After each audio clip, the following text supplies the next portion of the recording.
Eu tenho me emocionado muito com os testemunhos que nós temos ouvido aqui, testemunho da Geisa, da Cláudia, do Luciano, e eu tenho recebido mensagem de outros estados, as pessoas mandando mensagem para mim, pedindo oração ou dizendo que estão passando por algo semelhante.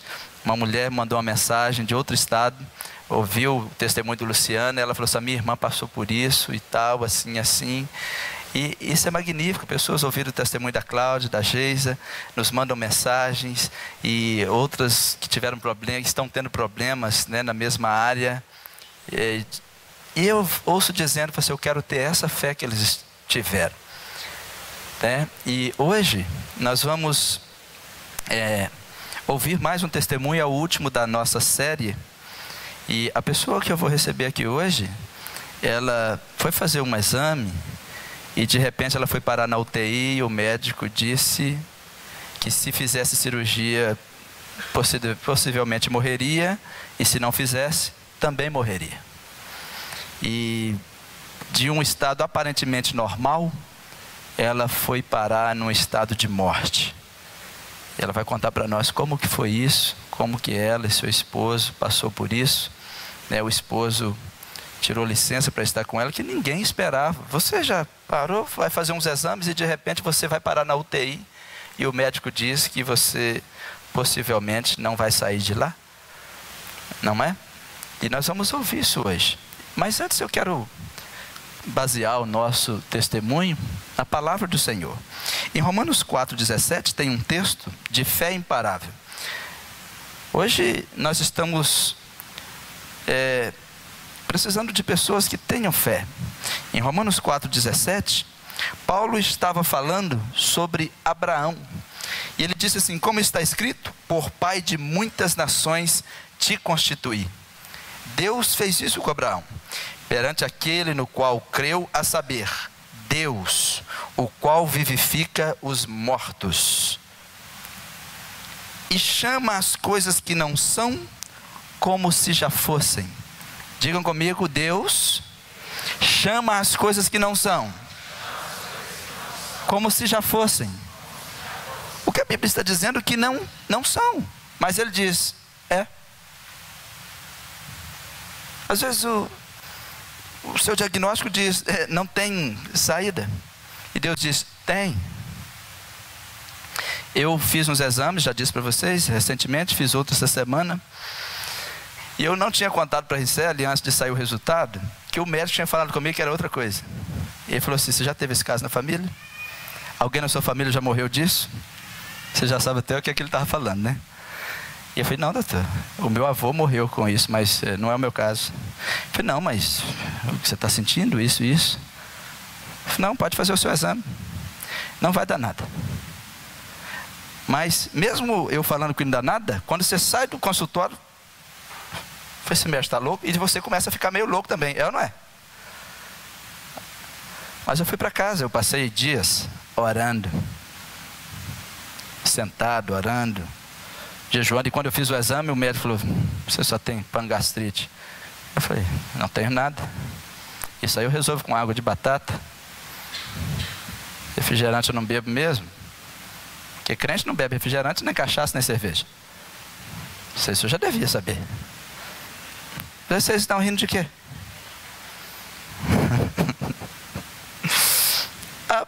A questão é que entender a palavra de Deus é algo que vocês precisam sair da sua mente e entrar no reino da fé. Digam comigo: fé. Digam fé. Quando eu estou falando de fé, estou falando de coisas que nesse mundo não tem, não há, não é. E a Bíblia está dizendo que Deus chama as coisas que não são como se já fossem. Eu não estou curado. Não, eu vou falar a linguagem de Deus.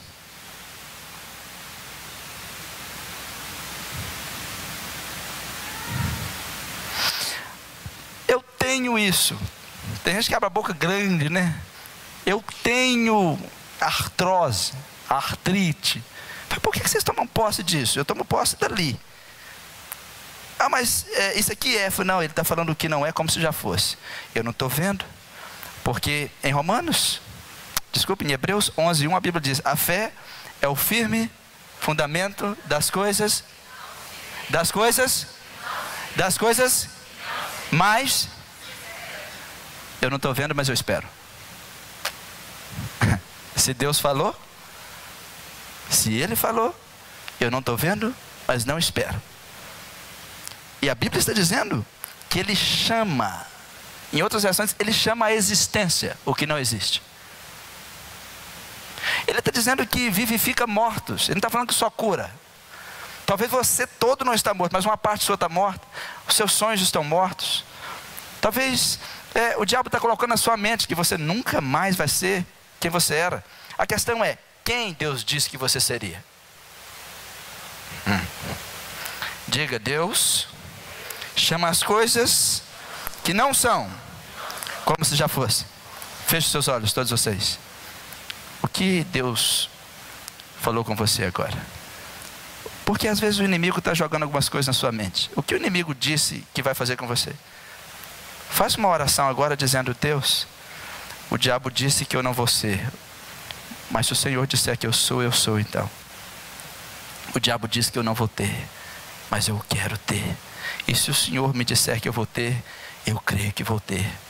Não é só pensamento positivo. Eu estou tomando posse da tua palavra. E a tua palavra diz que o Senhor vela por cumpri-la. Cumpra essa palavra na minha vida, Senhor. Em nome de Jesus. Amém. Muitos de nós enfraquecemos. Como eu disse para vocês, às vezes os diagnósticos nos sugam a energia, nos sugam a alegria, suga tudo. Só que o que acontece ao fraco também acontece ao forte. Por outro lado, as mesmas coisas que debilitam um, fortalecem o outro. Tem pessoas que quando descobrem que estão com um problema, elas enfraquecem por completo. Outras, quando descobrem que estão com um problema, elas se transformam em um gigante. É muito bom você cuidar do seu coração e da sua mente. Porque todas as vezes que o diabo envia uma mensagem direta do inferno, ele quer atacar o seu coração e atacar a sua mente. E a Bíblia diz em Provérbios 17:22 que o coração bem disposto é remédio. Tem um remédio dentro de você. O diabo quer sangrar você, entristecer seu coração. Arrume um jeito de alegrar seu coração. O marido, quando vê que a mulher está triste, o coração dela está sangrando, tem que arrumar um jeito de estancar o coração dela e alegrá-la. Leva ao shopping.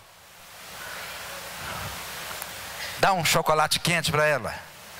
E fala com ela: come uma pizza e compra 2 sandálias na Schutz e 2 na Carmen Steff.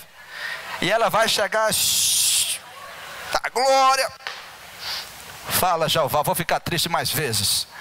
Esse homem é movido por tristeza. A mulher, quando vê o homem triste, dá dinheiro a ele. Ou fala que não vai gastar mais. Eu prometo não gastar mais esse mês. Ele: o Senhor ouviu minha oração. Estou alegre com Jesus. Muitas outras coisas alegram o homem. Coisas mais simples que vocês imaginam. Não é? Não é, Adair? Você está rindo? O Adair está sempre rindo, né? Diga comigo: o coração bem disposto é remédio eficiente. O que é um coração disposto? Quando nós estamos tristes, nós perdemos a disposição. Perdemos ou não? Quando nós estamos em uma cadeia, o que é uma cadeia?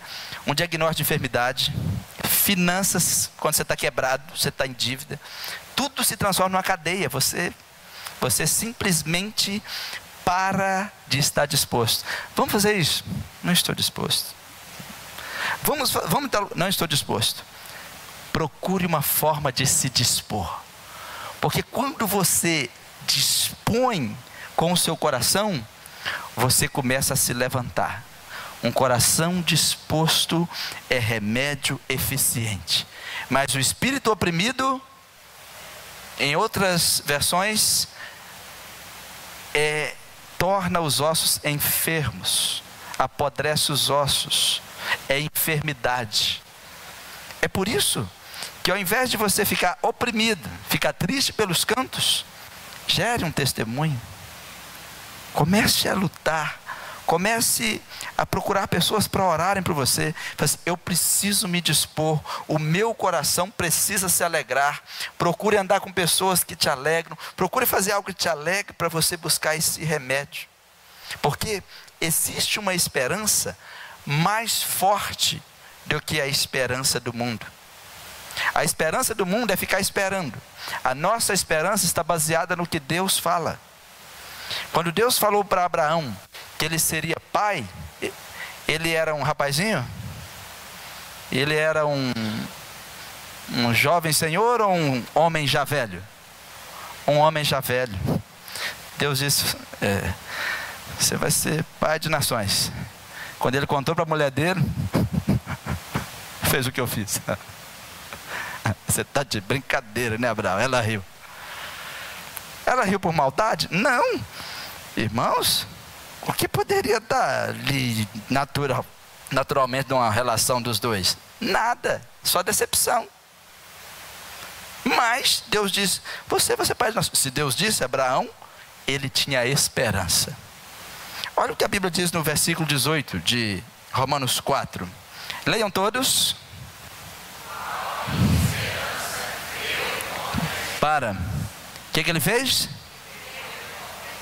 Digam, creu. Contra a esperança. O que é crer contra a esperança? As pessoas dizem para você, não adianta você ir. E Deus diz, eu quero que você vá. Muitas pessoas deixam de ouvir a Deus para ouvir o mundo. Deus diz, eu quero que você vá aqui. As pessoas, não vai dar certo. Isso é crer contra a esperança. As pessoas têm esperança de que não vai dar nada certo. Mas você tem esperança contra a esperança negativa das pessoas. Por quê? Tanto que ele tornou-se pai de muitas nações, conforme o que lhe fora dito, assim será a sua descendência.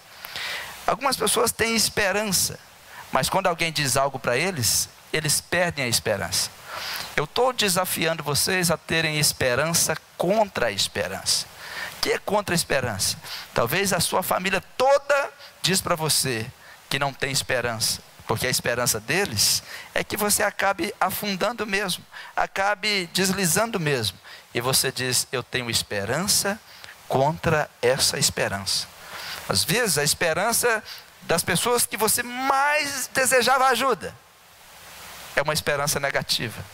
Mas você se levanta e diz, eu tenho esperança contra a esperança. Mas aí você me diz, pastor, é até bonito o senhor falar esperança contra a esperança, mas se o senhor vê minha situação, não tem como ter esperança. Olha a situação de Abraão, versículo 19.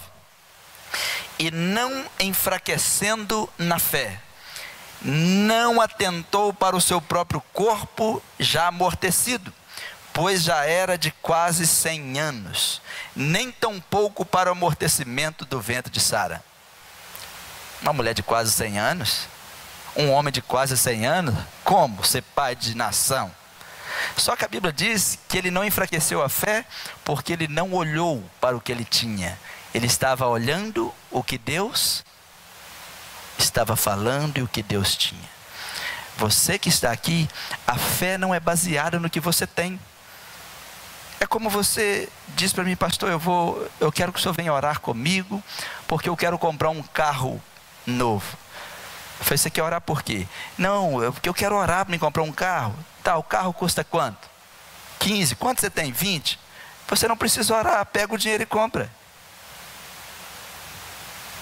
Agora, você deve viver com o que você tem. Quando você vir orar, ore conforme o que ele tem. Quantos entenderam? Se eu vou orar pelo que eu não posso. Se eu for orar pelo que eu posso, não tem necessidade. Se você vem a Deus, venha a Deus pelo que você não pode, pelo que os médicos não podem, pelo que a ciência não pode. Então você vai a Deus, mas não olhe o que você tem, olhe o que ele está falando, ouça o que Deus está dizendo. A Bíblia está dizendo que Abraão não olhou para o corpo dele, que se ele olhasse para o corpo dele, ele também ia dar risada. Assim, não pode ser Deus, só pode ser um engano. Deus deve ter falado com a pessoa errada. Tantos jovens aí, não, estou falando com você. Só pode ser engano. Minha mulher já está com o útero amortecido. Deus não precisa de que você tenha saúde para que Ele faça o que Ele tem que fazer, porque Ele bota a saúde onde não tem. Ele coloca o que Ele precisa para realizar o que Ele quer. Você precisa se posicionar como instrumento de Deus, e Ele coloca tudo na sua vida para realizar o que Ele vai realizar. O problema é que às vezes a gente pede para nós: pedis e não recebeis, porque pedis mal. Põe atenção. Muitos já pararam de orar porque estão olhando para si. Abraão não olhou para a sua velhice nem para a da sua esposa. Ele simplesmente se concentrou no que Deus estava dizendo. Ele não se enfraqueceu quando ele considerou o corpo dele. Ele poderia pensar: Deus está de brincadeira. Por quê? A promessa de Deus não combinava com o que ele tinha. Quantos aqui que a promessa da palavra de Deus não combina com o que você tem? Às vezes, você vai ser próspero, você vai andar e você olha: como? Deus vai entrar com providência. Eu não vejo. Era a mesma coisa. Por favor, a promessa que Deus fez para Abraão não combinava com o que ele tinha para que as coisas fossem realizadas. Mas isso não importa, porque é Deus quem vai fazer. Ele chama as coisas que não são como se já fossem. Então Ele não precisa de um útero amortecido. Ele coloca outro útero no lugar. Ele reativa aquele. Ele vivifica o que está morto. Ele faz o que Ele quiser. O importante é que Ele faça. E o importante é que você e eu creiamos no que Ele faz. Eles tinham corpos debilitados, uma mulher estéril, já velha. Como? Não pergunte como, apenas ouça o que Deus está falando, e ele não duvidou. Romanos 20. Todos. E não.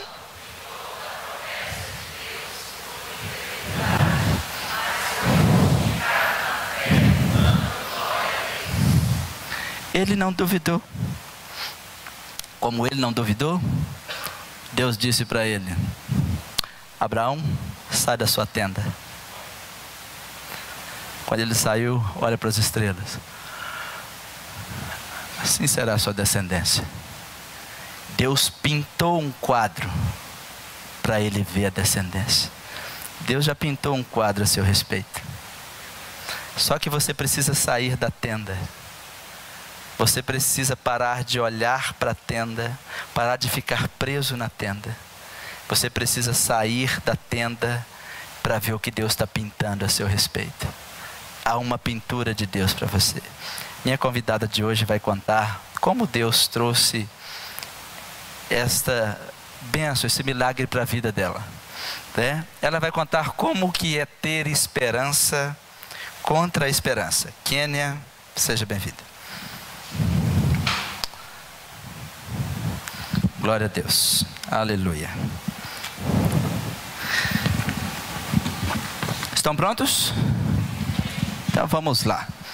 Tudo bem, Kênia? Tudo bem, a paz do Senhor, igreja. Aleluia. A Kênia disse que tem facilidade de falar na escola, mas quando vem para cá fica mais difícil. Muito. E é assim mesmo, não é? Kênia, primeiro me fala como que tudo aconteceu, o início. Era final de novembro do ano passado. Era uma semana como a de muitos fim de ano letivo.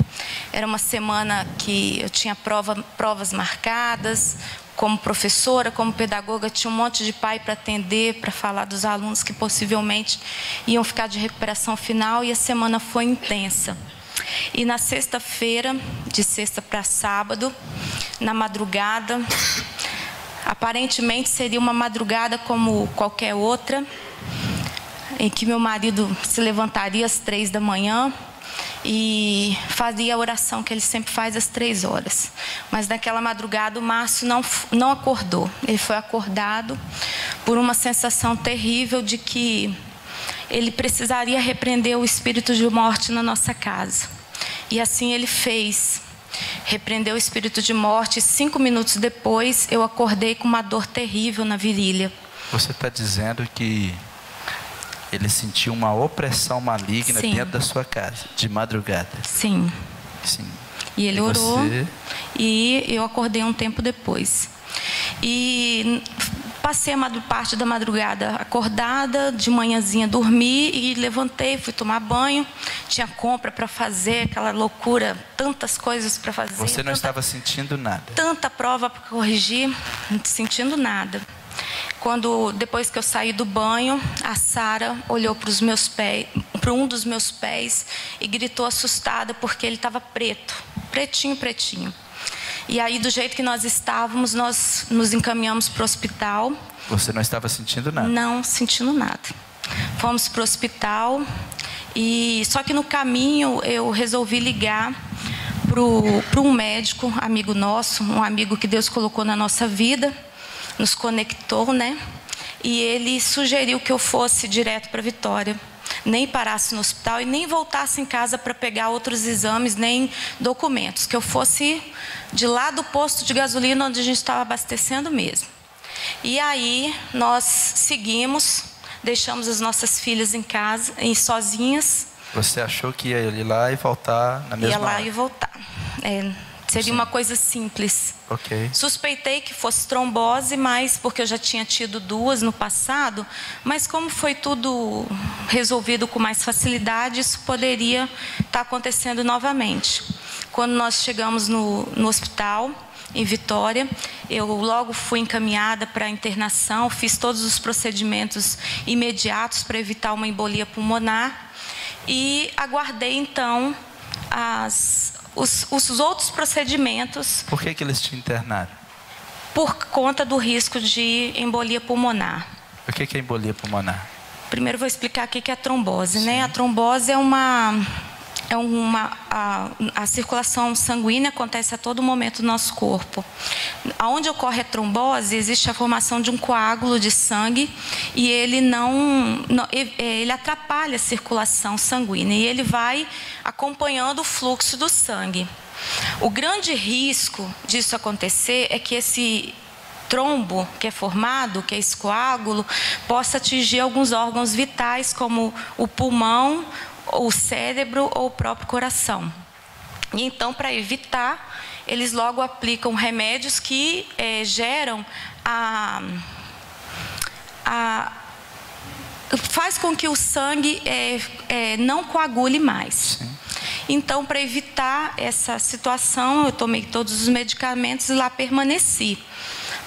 Até como era final de semana, era de sexta para sábado, no caso era o sábado, eu tinha que ficar até segunda-feira para ser observada e avaliada por um especialista em cirurgia vascular. Então nós ficamos lá o final de semana e eu internei, o Márcio ficou comigo e quando deu a segunda-feira eu fui fazer um exame chamado ultrassom com Doppler. E assim, é um costume meu, desde quando minhas filhas eram pequenas, sempre que eu vou levá-las ao médico, eu peço a Deus para que me coloque nas mãos de pessoas que possam realmente cuidar da gente. Pessoas que possam fazer o que tem que ser feito da maneira como se Deus estivesse cuidando da gente aqui na terra. E fiz dessa maneira. E aí, então, quando eu fui fazer essa ultrassom, o pedido médico era apenas para as pernas, né? Esse médico, então, disse, não é só isso, eu vou fazer mais. E aí, então, nessa ocasião, ele fez no abdômen e descobriu, então, que havia uma outra trombose além da que havia na perna. Até agora você ainda não sentia nada? Não. A trombose, então, era no abdômen, numa veia chamada veia ilíaca. E é normal essa trombose no abdômen? Não é normal e nem é normal ter 2 tromboses, né? Então, isso chamou muita atenção dos médicos do hospital. Na ocasião, então, eu fui encaminhada novamente para internação, isso já era de segunda para terça, e aguardei a avaliação do cirurgião vascular. O cirurgião, então, me disse que havia 2 procedimentos a serem feitos. Sim. Um era eu tomar remédio para o resto da vida. Um remédio que faria com que eu vou ter que beber água. Deixa que eu abro para você. Pode ficar tranquilo. Com seu sangue remédio não coagulasse que mais. não permitisse mais a coagulação. Sim. Mas seria muito arriscado hemorragia, o que me faria estar em constante risco de vida.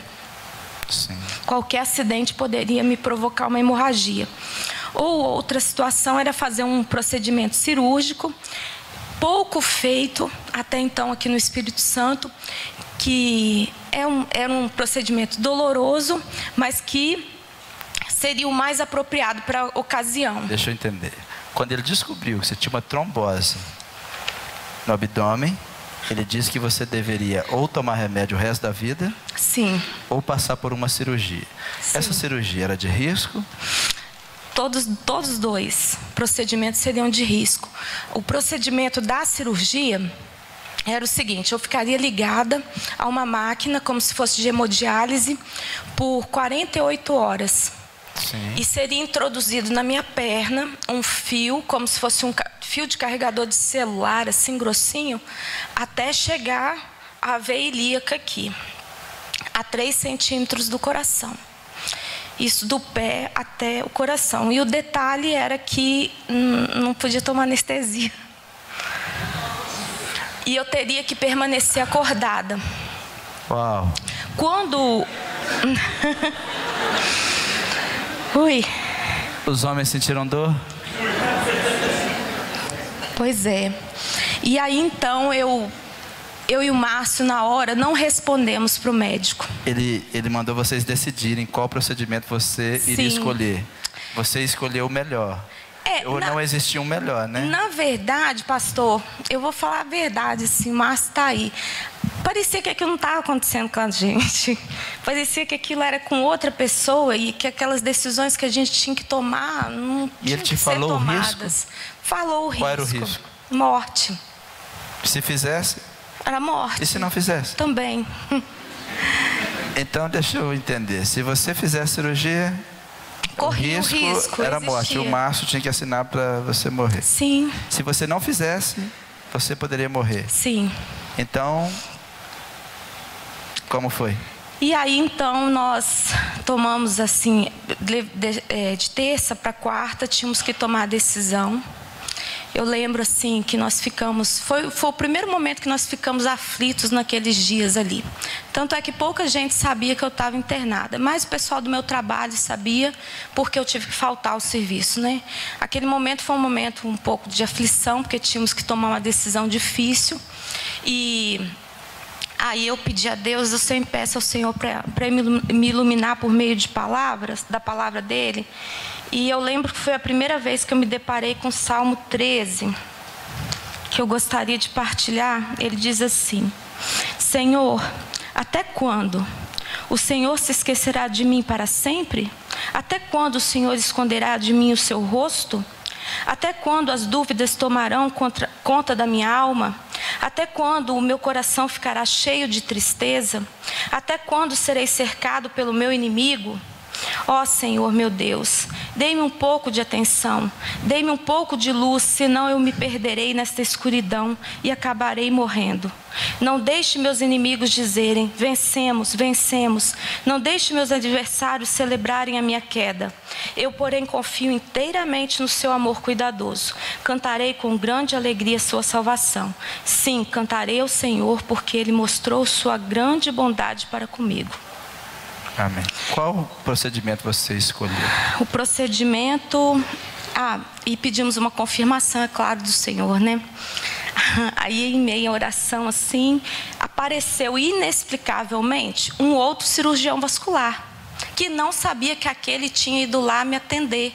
Ele apareceu na quarta-feira de manhã e veio não nos trazendo opções, veio nos trazendo certeza que eu deveria fazer o procedimento cirúrgico do fio lá percorrendo o corpo. E você fez? Aí eu fui, nós aguardamos um momento, né, porque também foi bem tenso essa espera. Nós fomos na quinta-feira para uma câmera. Quando eu falo nós, é porque o Márcio estava do meu lado todo o tempo. Nesse meio tempo ele tirou uma licença, ele conseguiu ficar do meu lado. E aí eu fui para uma câmara hiper resfriada para impedir a contaminação por bactérias. É um trem sobrenatural de frio. E assim, a gente tem que ficar sem roupa. E eu tive que deitar de barriga para baixo, né? Porque o fio passava pela parte de trás da perna. Já tinha colocado o fio? Ainda não. E aí eu deitei numa maca de metal gelada que queimava o corpo. Ali eu entendi o que é o gelo queimar, né? Queimou a minha pele. E foi um momento também de muita tensão, porque na hora de fazer o procedimento eles descobriram que faltava uma peça e tinham que ir em outro hospital buscar essa peça. Isso durou 2 horas. E eu fiquei numa posição de braços abertos, com um medidor de pressão num braço, soro na outra, e deitada só com um lençol me cobrindo. E aí ali eu tive 2 horas para refletir muito. Como foi? Foi terrível, porque novamente eu fazia oração: Senhor, coloca profissionais que possam cuidar de mim como o Senhor cuidaria. Você refletiu em quê? Sobre toda a minha vida, pastor. Exemplo. Sobre tudo que eu tinha feito ao longo da minha vida profissional, ao longo da minha vida familiar. Você e principalmente sobre a minha vida espiritual. Você passou a medir o que valia a pena? Exatamente. E o que não valia. Como você o que eu mediu? faria de novo e o que eu não faria. Eu tive um tempo de fazer o que no dia a dia eu não tinha tempo de fazer. A duras pedras. Você conseguiu pensar em muitas coisas para deixar ou muitas coisas para Naquele incluir? momento ali, eu ainda não pensava que eu ia morrer. Hoje, depois de ouvir os outros testemunhos, eu consigo reconhecer isso como uma fé assim, inabalável, porque nem eu e nem o Márcio acreditávamos que eu ia morrer. Era até engraçado, assim, porque ele continuava fazendo as mesmas piadas de sempre, eu continuava rindo, e os médicos falando que eu ia morrer. Na hora que você estava lá, nesse negócio lá, ele estava fazendo piada? Não, antes. Mas se tivesse junto, ele estava, porque eu estava sozinha nessas 2 horas. É um jeito que nós vamos para dar uma saída para não chorar, né? Exatamente. Só que naquele dia ele me contou depois que eu fiz o procedimento, o médico então chamou ele, né? Ele já estava me esperando há muito tempo. Vamos voltar no procedimento, depois não chegar aí.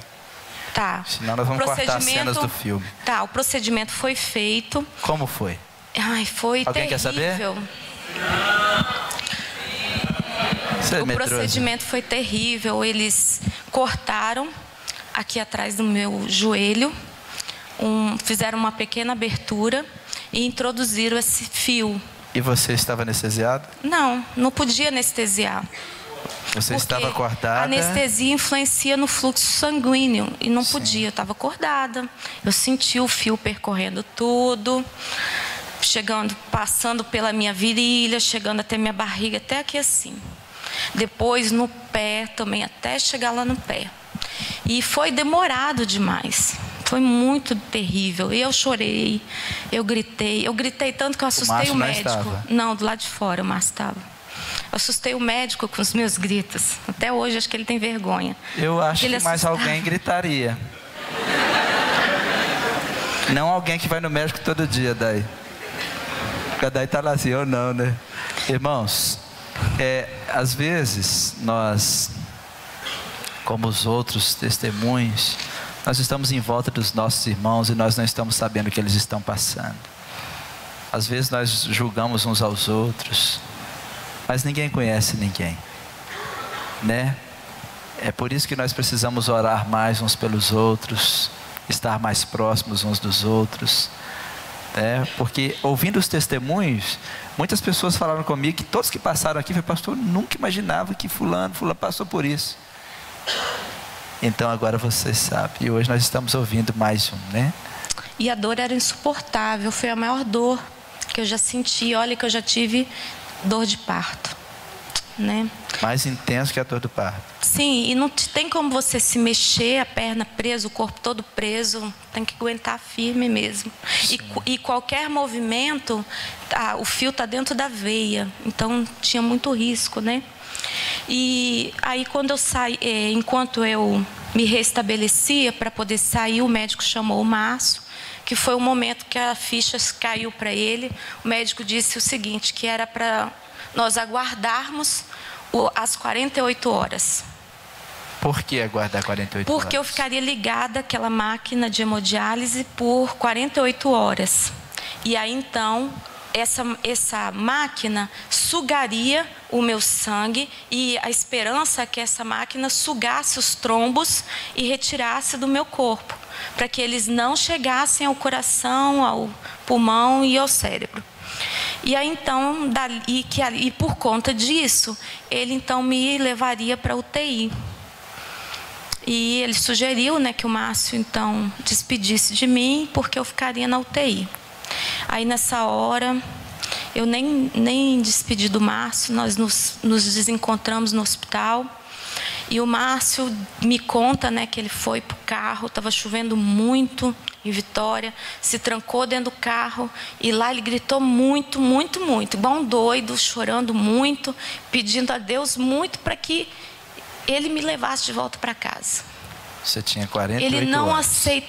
Ele não aceitaria ir embora para casa sem mim. E foi assim esse momento. Sim. E enquanto isso eu fui para a UTI.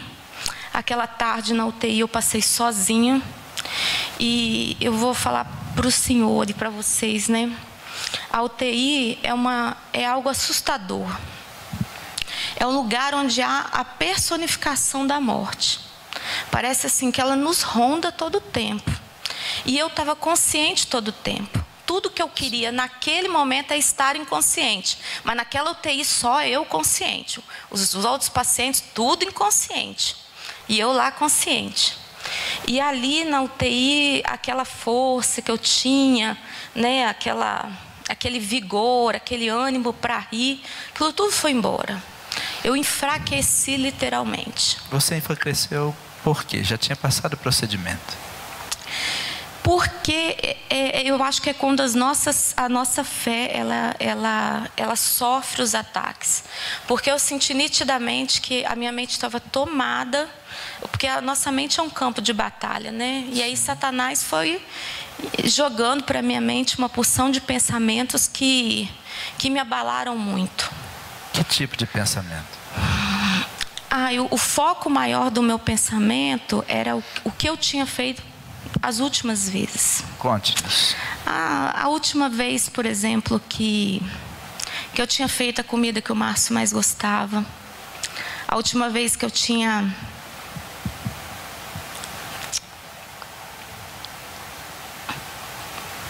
penteado o cabelo da Sara, porque é uma das coisas que ela mais gosta. Ou então que eu tinha feito carinho na Lara, que é o que ela mais gosta também. A última vez que eu conversei com cada um desses meninos aí. A última vez que eu tive com os meus amigos, que a gente se reuniu. A última vez que eu ouvi a palavra do Senhor, a pregação do Senhor. Eu ficava tentando lembrar o que era a pregação, que eu anoto tudo. Aí eu ficava lembrando das anotações que eu tinha feito. E fiquei por muito tempo incomunicável. Você pensou nisso porque você achou que era a última vez? Era a última vez. Na minha cabeça só vinha a expressão última vez. Você achou que ali você morreria? Sim. Até porque, pastor, eu estava...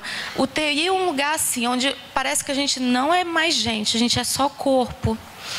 Porque a gente não se veste, a gente não usa banheiro, a gente não toma banho, a gente é lavado no leito, né?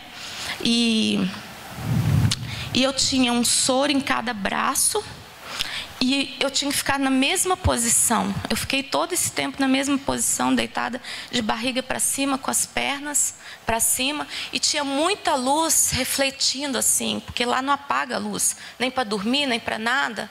E eu acho que os enfermeiros, eles lidam com pessoas muito inconscientes. Então, assim, eu era a consciente daquele grupo, mas eles acabam ficando mais resistentes, assim, os enfermeiros. Então, não havia muita relação, muito relacionamento humano, de calor humano lá.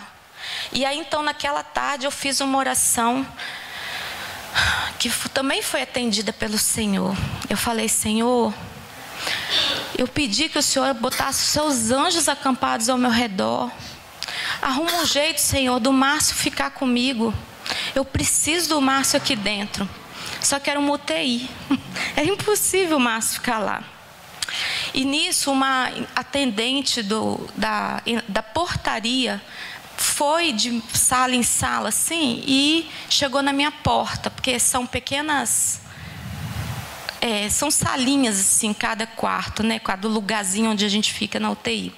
Aí ela chegou na minha porta e eu falei: olha, eu não aguento mais ficar aqui sozinha, consciente.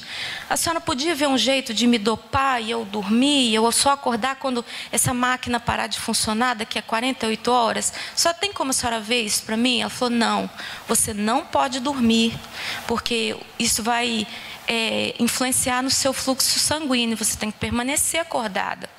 Eu falei: mas eu não vou conseguir ficar aqui, meu marido está ali fora. Tem como botar ele para dentro? Ela falou: olha, não tem, isso aqui é uma UTI.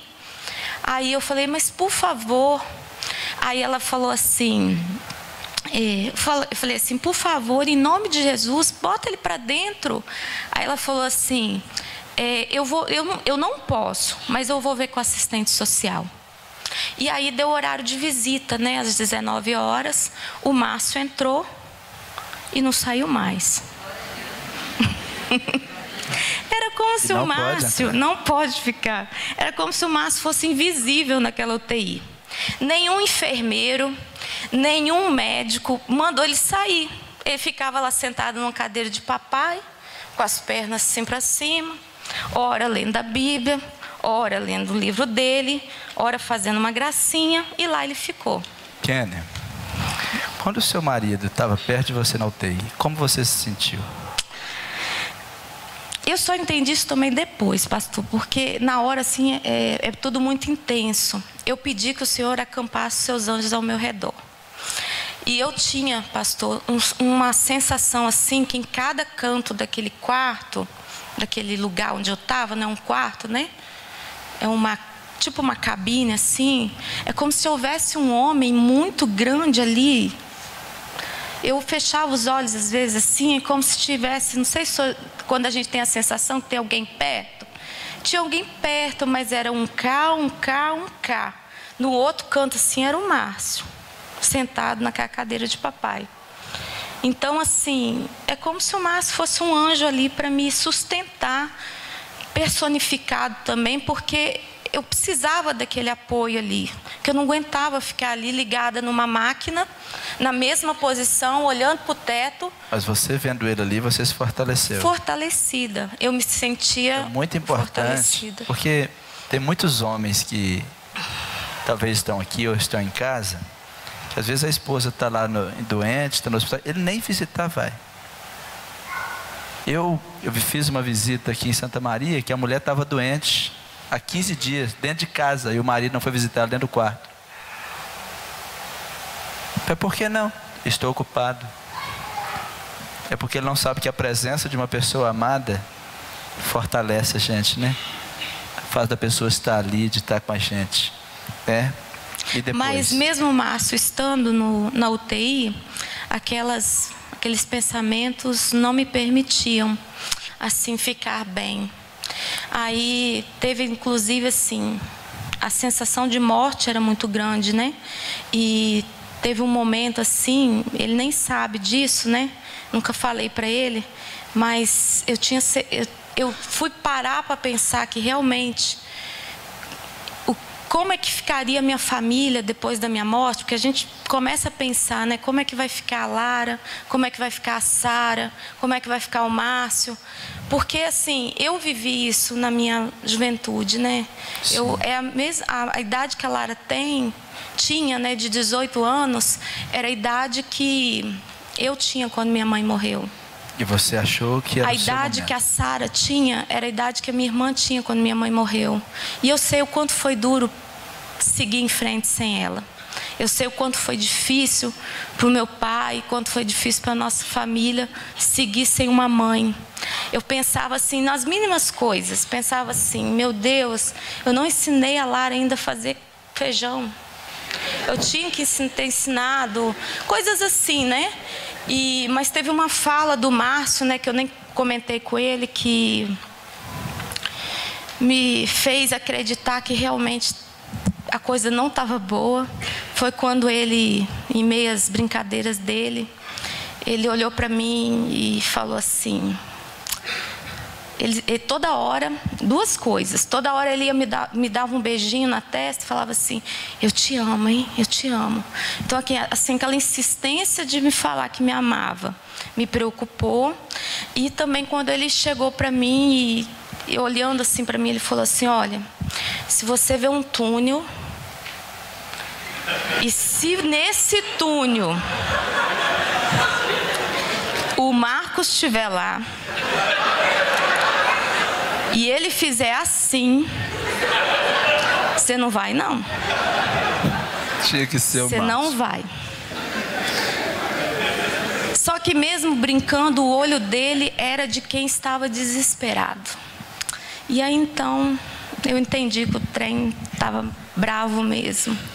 Aí a minha irmã foi me visitar, e eu já não conseguia ler a Bíblia, porque eu estava muito, muito, muito fraca. E quando minha irmã estava comigo, né, eu pedi a ela então que fizesse a leitura da Bíblia para mim.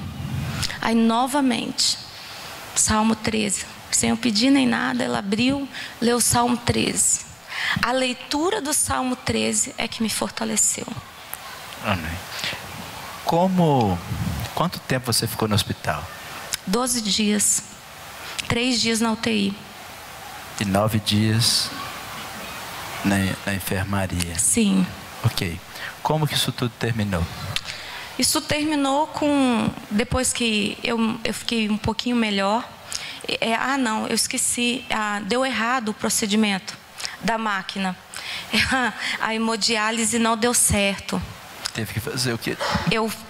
Foi desligado os aparelhos porque eu tive uma hemorragia pela perna, onde estava agarrado à máquina, né?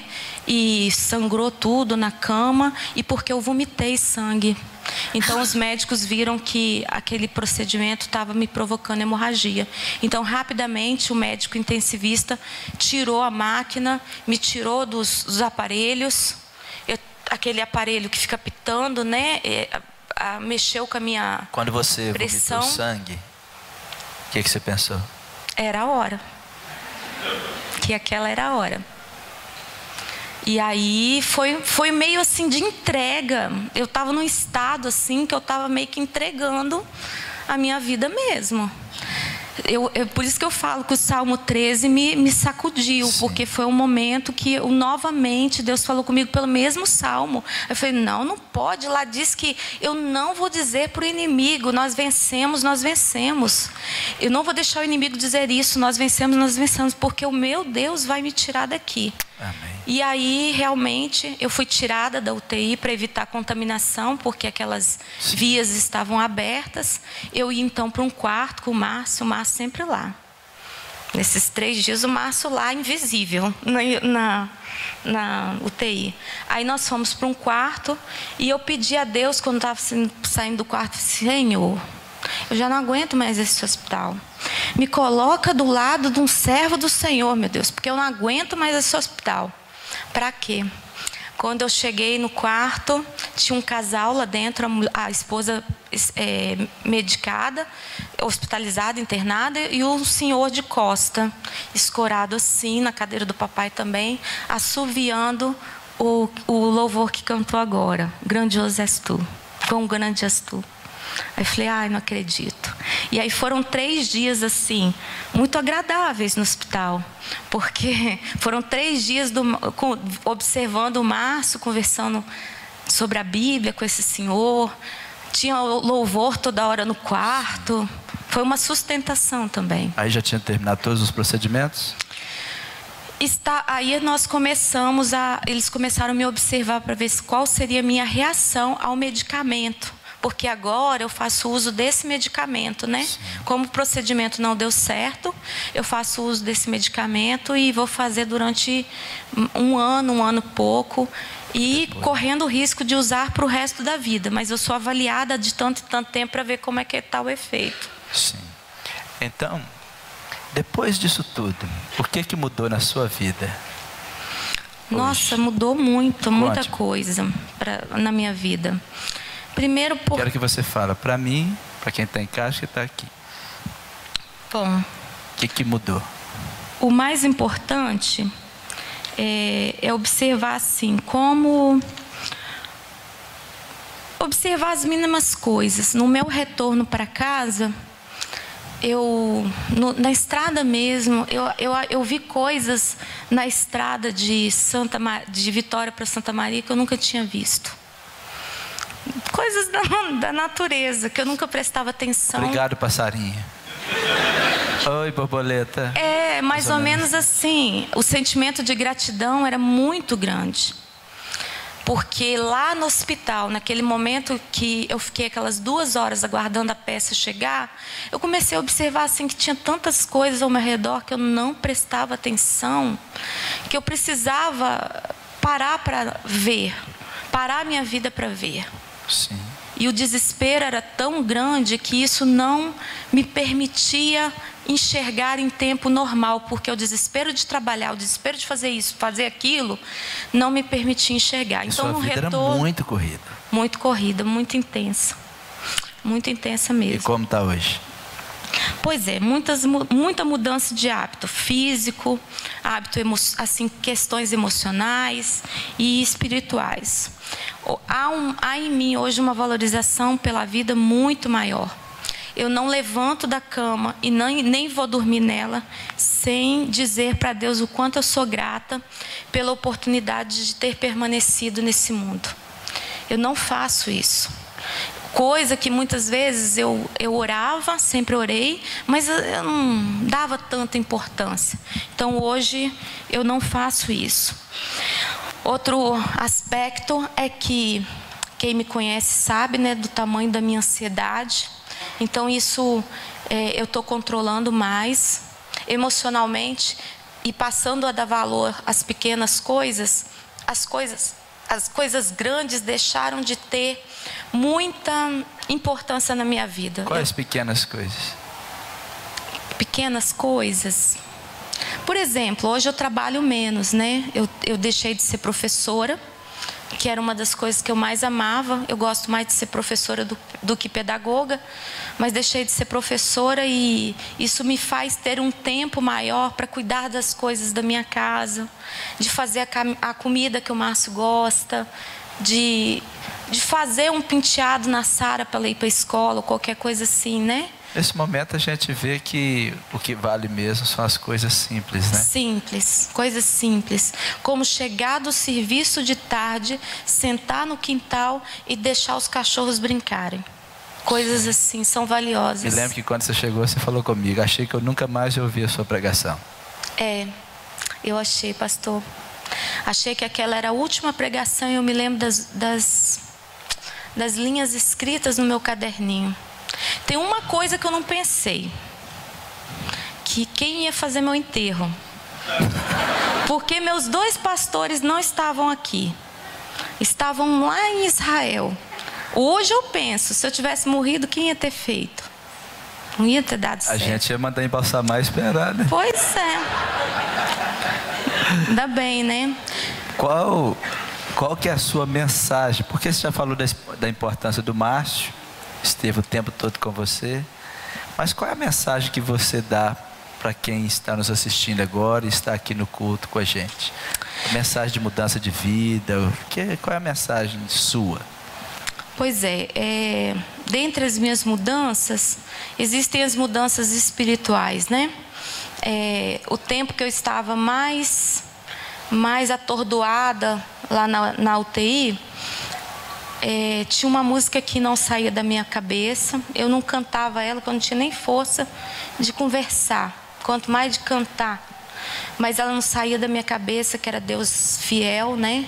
Que dizia que Deus é fiel, minha vida está em Ti, posso crer, porque Deus é o fogo que me defenderá.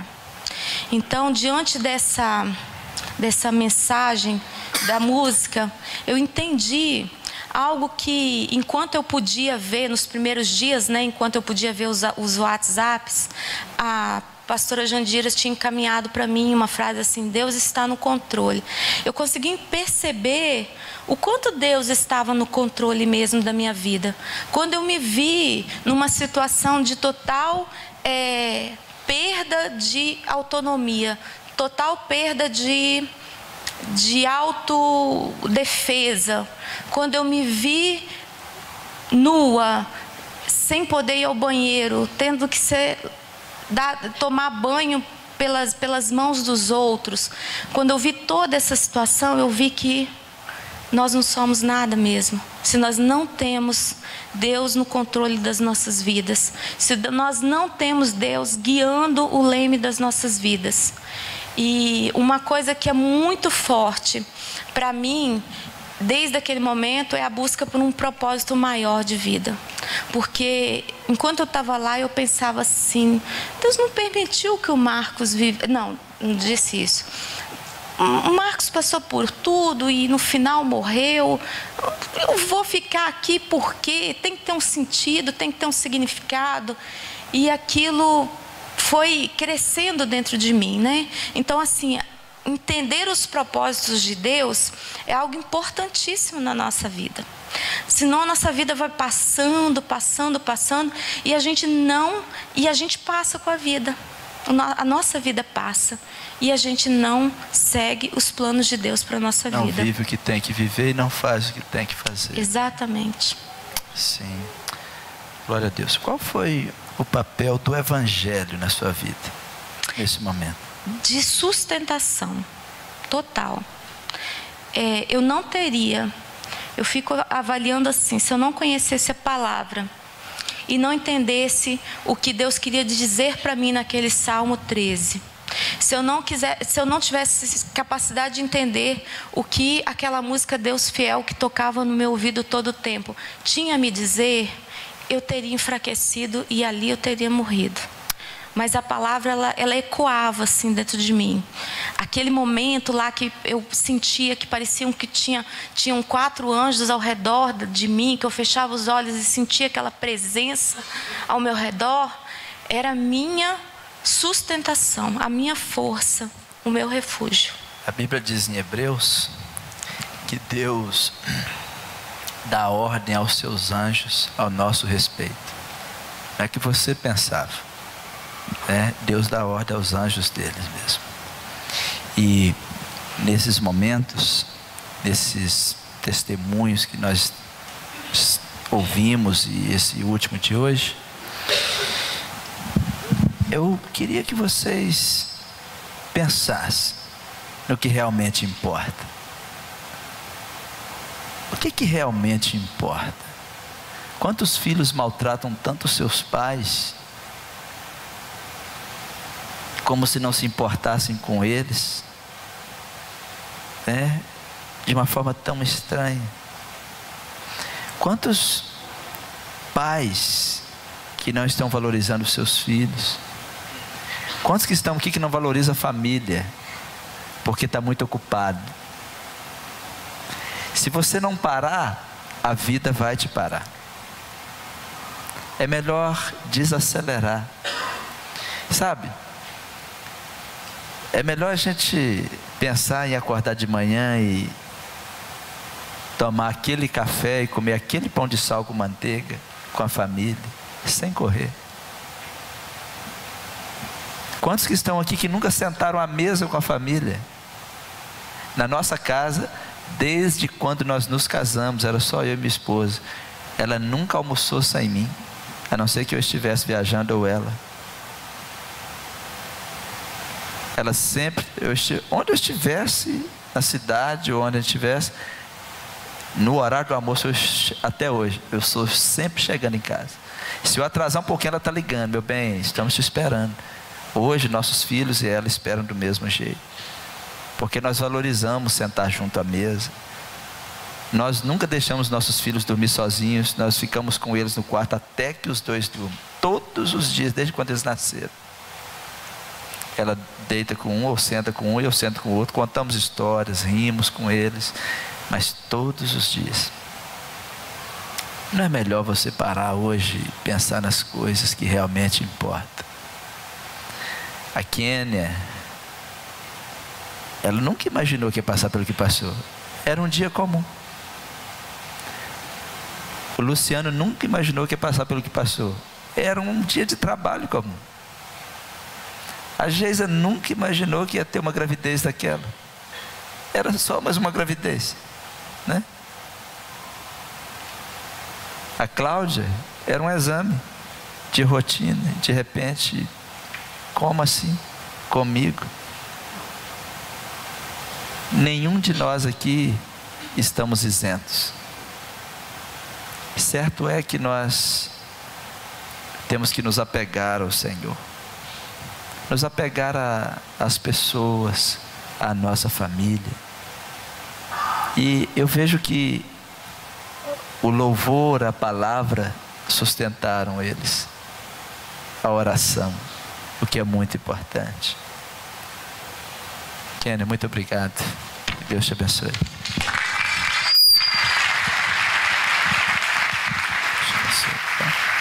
Deus te abençoe. Obrigado.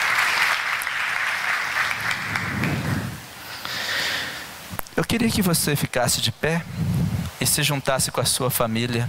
Hoje é o último momento de fé imparável. Junta com a sua família onde estiver. Se você estiver sozinho, adota uma família aí, ou uma família te adota. Eu queria que você praticasse agora o perdão. Talvez você tenha que pedir perdão para o seu pai, ou sua mãe, ou seu irmão que está aí. Dá um abraço neles. Você me perdoa. Às vezes sou tão... Quero vocês bem juntinhos, família. Pode até sair do banco, pode ir para o corredor, não tem problema não. Quero vocês juntos. Quero vocês mutuados. Estou esperando os lá de cima descerem. Estou vendo a família aqui embaixo. Olha aí, pode ir conversando com eles. Fala assim: olha, vamos valorizar as coisas por ali, mais simples da nossa vida.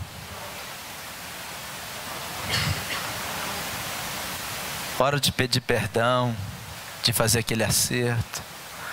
Hora de dizer o quanto você se importa com eles. Não é para você olhar para mim, é para você conversar com sua família. O quanto você se importa? Fala aí. Eu me importo com você. Eu